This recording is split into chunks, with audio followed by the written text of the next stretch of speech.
Myself, Riddhi Dhyani. We have organized a debate on Green Campus Challenge. The topic is nuclear energy in India, which is affiliated with IIT Bombay TechFest 2013. So let's start the debate under the behalf of O, that is Help Our Planet Earth.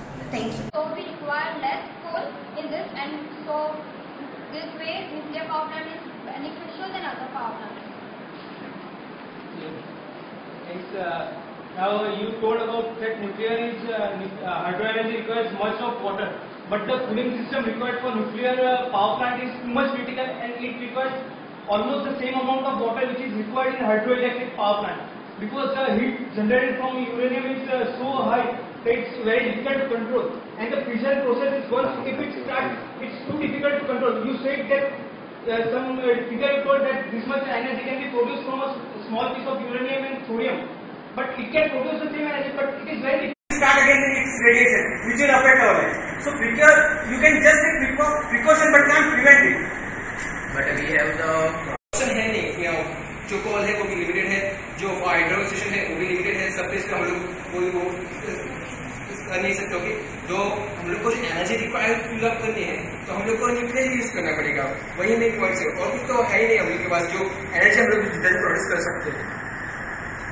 Can't replace the nuclear energy. Renewable energy can easily replace, but the thing is we have to just increase the efficiency, and we are working on it, everybody.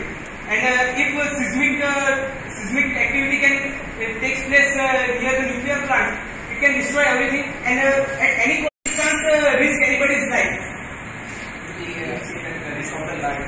If the earthquake is done near to hydropower plant, then also there is a risk for the people. If the power plant से जो dam है अगर वो damage होगा तो पूरा all the issues आएगा, तो उसका क्या होगा? So we are finding reasons to limit our disaster and destruction. You told it's absolutely correct about the hydronuclear plant. If the dam will be disrupted, then the whole of Surat may go away. But if a nuclear plant if it is located, example in Surat, then it will not only affect the Surat but whole Gujarat will be affected. So what is the thing is we have to minimize the risk. That is the main point. So we are as eco-friendly. We want to make the environment clean and make the life easier for people. Yeah. Precautions are made for nuclear waste, like thick walls, concrete walls are made in which nuclear wastes are put inside the earth. So radiations can be stopped by doing that also.